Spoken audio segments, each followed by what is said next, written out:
probably been into an assisted living community or had a friend or a church member or a family member in there. And they're all unique in their own way.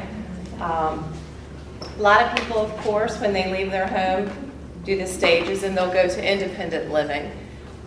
In an independent living community, you really don't need any help with your ADLs. It's mainly you're there for the socialization. You may be getting one meal a day, probably not a lot of transportation being provided, but at that point, you're mainly there to socialize.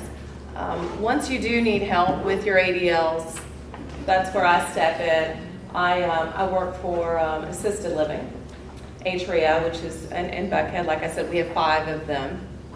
And really, our overall goal is to provide a dynamic environment with discreet care.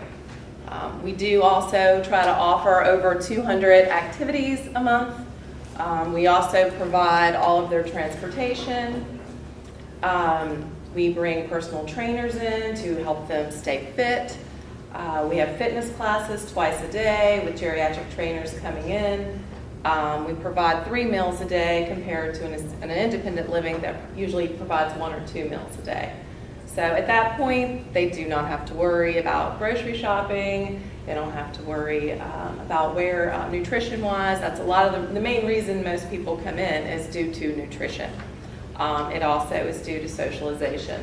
None of us were designed to stay in our homes alone and sit in front of a TV. A lot of times cognitively, you'll find that people decline very quickly. So our overall goal is to keep them engaged so that cognitively they don't decline. That is our overall goal. So with that being said, lots of different activities, and they're usually geared towards the individual. So when the individual comes in, they'll meet with our activities director to see what type of things that they enjoyed. Were they a retired school teacher? Were they a nurse? We try to implement those things into our schedule. Also a big involvement with churches in the community. So we have a lot of retired pastors that are in our community, and they really will help do communion.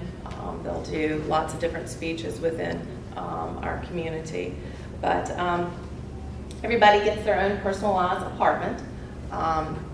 So our overall goal is basically to keep them independent longer with discreet care. So when I say discreet care is we're not handing out pills in a dining room. It's not the typical skilled nursing home picture that you would have in your head. I know a lot of people say home. Our average resident being probably 88 years old. They think of, I don't want to be put away. As I try to say to them, most assisted livings are like living, at a Ritz-Carlton. It really is. It's like Disney for seniors. Lots of fun things for them to do.